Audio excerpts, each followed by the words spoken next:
اور یہ وظیفوں میں بڑا راز ہے، میرے وظیفے نہیں ہیں، یہ آقا جی کے وظیفے ہیں۔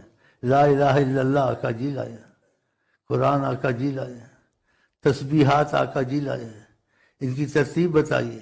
ہم وہ پڑھتے ہیں، ہمیں رزق بھی آتا ہے، دنیا بھی آتی ہے، مصیبتیں بھی ٹلتی ہیں، دشمن بھی خدا کے قدم بری طرح ذلیل ہوتے ہیں۔ آقا کے وظیفے نا، ہمارے تو نہیں ہیں۔ اگر آپ نے ان وظیفوں کی ترتیب کی، ترتیب سے پڑھے اور وظیفے نہیں چھوڑے آپ نے، اور محبت سے پڑھے، آقا جی خوش ہوئے، ہر طرف سے خوشیاں آئیں گی، آپ حیران ہو جائیں گے۔ اگر آپ ان کے بن گئے، ہاں جی، وہ آپ کو ہر مصیبت سے نکالیں گے۔ تو وہ آقا ایک کے آقا نہیں ہے، سب کے لیے۔ اگر آپ چاہتے ہیں آپ کو وسعت رزق نصیب ہو، تمہارے گھر سے بیماریاں نکل جائیں، تمہاری پریشانیاں دور ہو جائیں، تو عالم کے لیے گارنٹی ضمانت سے کوئی رحمت للعالمین نہیں ہے، فقط ایک ہیں، وہ حضرت محمد صلی اللہ علیہ وسلم۔ اگر آپ اس طرف آ جائیں، آپ کے گھر میں مصیبت ہے، باہر مصیبت ہے، وہ سب دور کر سکتے ہیں۔ اس لیے عالمین میں ان کو بھیجا کہ عالمین کی مصیبتیں دور ہوں۔ بلکہ جس رات ان کی ولادت ہوئی، اس رات ہی خیریں شروع ہو گئی تھی، پیدائش کی رات سے ہی۔ جادوؤں کا جو لوگوں تنگ کرتے ہیں، مصیبتوں میں ڈالتے ہیں، جادوؤں کا زور ٹوٹ گیا۔ فارس کی آگ صدیوں سے جل رہی تھی، وہ بجھ گئی۔ کیسے رو کسرا کے محل کے کنگرے گرنے لگ گئے، کیوں؟ محمد مصطفیٰ آ گئے۔ دیکھا، باتیں ہی ایسی تھی۔ ایک صحابی کو کہا، کیا کہا؟ وہ آیا کہ مجھے فقر فاقہ ہے، تنگ دستی ہے، میری بیوی اور ہم بڑی مشکل سے گزارا کرتے ہیں، کیا ایک شادی اور کر لو؟ اس نے کہا اتنی بڑی آقا بات کر رہی، پھر آ گیا، بولا اب بھی تنگ دستی ہے، پریشان ہے ہم، کیا ایک اور کر لو؟ ایک اور کر لی تو کھل گیا۔ وہ جس نیت سے تمہاری طرف توجہ کریں، جو کہیں وہ تم کو خوش کر دیں۔ یہ دنیا کے پہاڑ کو سونا کر سکتے ہیں، تمہاری کچھ نہیں کر سکتے۔ یہ فقر فاقہ پاکستان سے دور نہیں سکتے۔ پہاڑ کا سونا تو بڑی چیز ہے، یہ تو معمولی چیز ہے، جیسے مسکال ذرہ ہے پاکستان کا فقر۔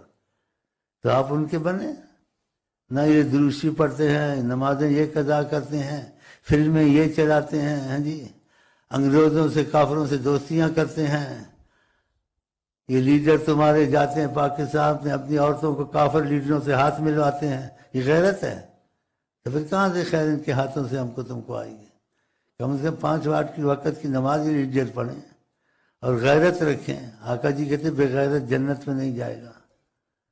اور کس باتوں کو میں زیادہ نہیں کہیں، فتنہ ہوگا، لیکن جب تک کہ ان کی طرف محبت سے نہیں چلو گے، یہ مصیبتیں دور نہیں ہوں گی۔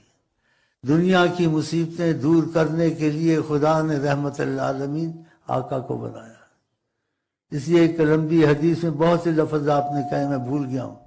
کہا کسی پر ادھار ہو، کسی پر بیماری ہو، کسی پر کوئی مصیبت ہو، کوئی ایسی پریشانی نہیں نکل سکتا ہے، میرے پاس ہے، میں اٹھاؤں گا سب۔ اب بھی وہ راضی ہیں اٹھانے سے۔ جیسے اس شخص کو کہا کہ تمہارا خیال کرتا ہے، اس نے کہا کرتا ہے، فقر فاقے میں تھا۔ کہا کیوں تمہارا خیال کرتا ہے؟ کہا کہ کام کرتا ہوں۔ تو کہا میرے پر درود پڑھو گے، میری بات مانو گے، میں تمہارا خیال نہیں کروں گا۔ اور جو لگ گیا وہ غنی ہو گیا۔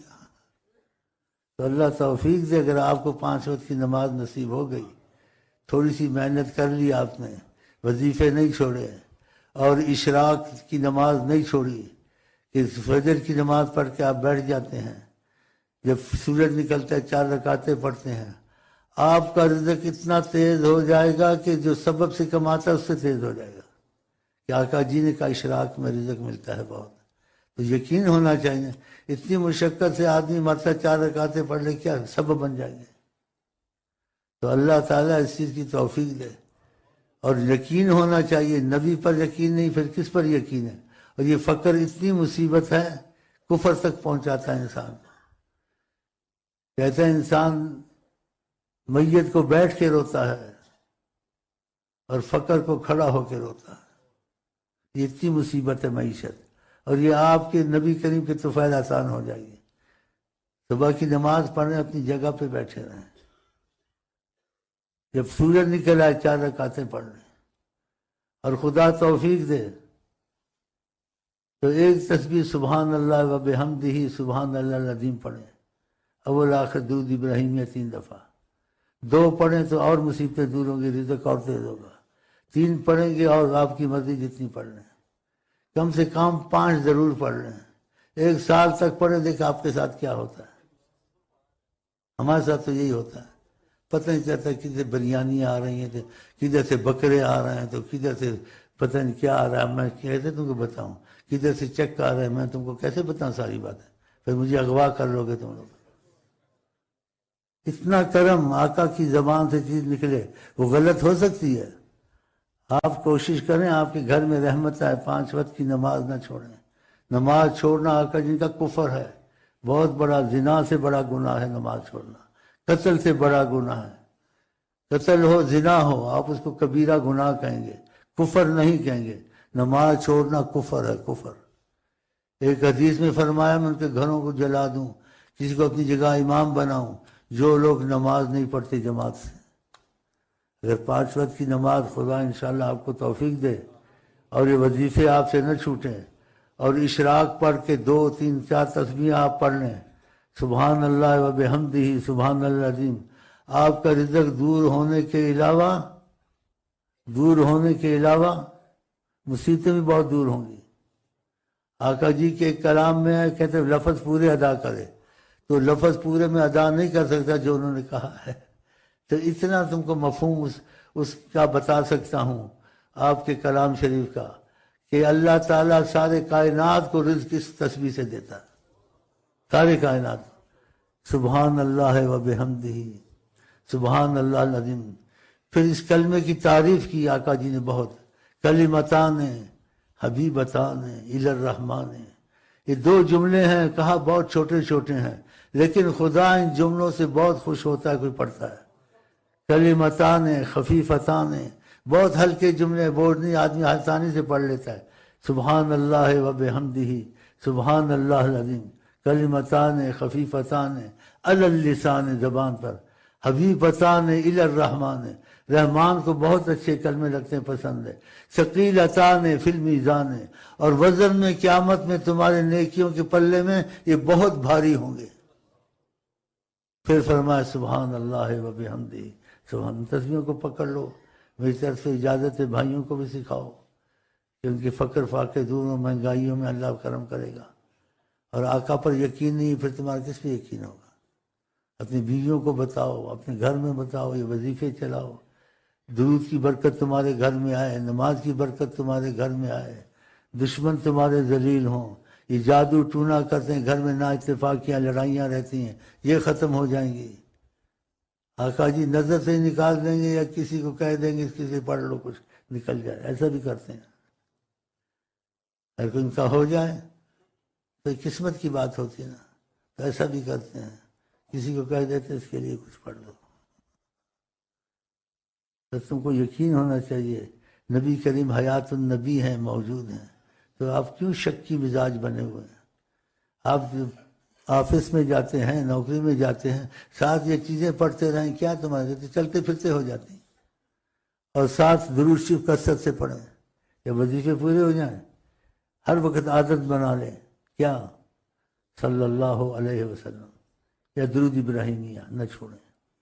اگر یہ کثرت تم نے کی تو نبی کریم کی وہ جو حدیث ہے دوسری، اس سے آپ کو بے انتہا فیض پہنچے گا۔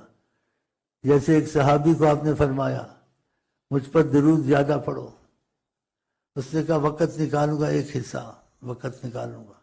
آپ نے پھر اس کو کہا تیرے لیے اچھا ہوگا اگر زیادہ کر لے۔ اس نے کہا اور بڑھاؤں گا اور پڑھوں گا۔ آپ نے پھر کہا اور کر لو زیادہ، خیر الک، کہ تیرے لیے بہتر ہے، مجھ کو ضرورت نہیں ہے، اگر تو کر لے تو اچھا ہے۔ اس نے کہا جتنا وقت ہوگا درود شریف پڑھتا رہوں گا۔ تو آقا جی نے کہا اذن، اگر تو نے ایسا کیا جیسے کہہ رہا ہے، تکفی ہمک، جو بھی تجھے غم ہوگا خدا دور کر دے گا۔ گناہ سے مصیبت آتی ہے تو کہا تکفی ہمک، جو بھی تیرا غم ہوگا، پریشانی ہوگا، تکفی ہمک، خدا دور کرے گا۔ یغفر ذنبک، اگر جیسے گناہ ہو گیا، کوئی بھی گناہ ہو گیا، خدا تجھے معافی میں رکھے، گناہ کی سزا تجھے نہیں ملے گی، اس لیے تو نے ان کے حبیب پہ درود پڑھا ہے۔ تو ایسی چیزیں چھوڑنی چاہیے۔ یہ پاکستان میں یہ چیزیں آقا نے کہی ہیں، اس کو پھیلانا چاہیے تاکہ مصیبتیں تم سے دور ہوں۔ تم چین کی دوستی کے لیے پیچھے بیٹھے ہو، ابھی تمہارا لیڈر گیا ہے چین میں تیل کے وہ پمپ لگانے، پتہ نہیں وہ کیا بولتے ہیں اس کو، لینے لگانے۔ تو شعر ہے کوئی کہ ہم نے مانا تم غفلت نہیں کرو گے، لیکن جب تک تمہارے آنے تک ہم موت میں ہی چلے جائیں گے۔ آپ ان کے آسرے پہ بیٹھے ہیں، اور آپ کے پاس حضرت محمد مصطفیٰ موجود ہیں، حیات النبی ہیں، ساری کائنات کو دیکھتے ہیں۔ بتاؤ، تو شک نہ کریں، آقا کی کلام میں شک کرنا چاہیے۔ تو خدا آپ کو توفیق دے، اپنے بچوں کو سکھائیں کہ کل اعوذ بفلق برب الناس، اس کی ترتیب پکی کر دیں، اپنے بچوں پر پھونکیں صبح شام، ان کو جادو کا اور دوسرے اثر سے آسیب وغیرہ کے نہیں ہوں گے۔ یہ وظیفہ بنا لو۔ کتنی پریشانی ہوتی ہے عاملوں کے پاس جانا، بچے کا توازن نہ رہنا، عورتوں کے حالات اچھے نہ رہنے، یہ شیطان بڑا دخل دیتا ہے، جنات۔ یہ بالفلق برب الناس، یہ چیزیں ترتیب ہمارے پاس ہے، وہ مفت میں لے جائیں اور ہمیں دعا دے دیں بس۔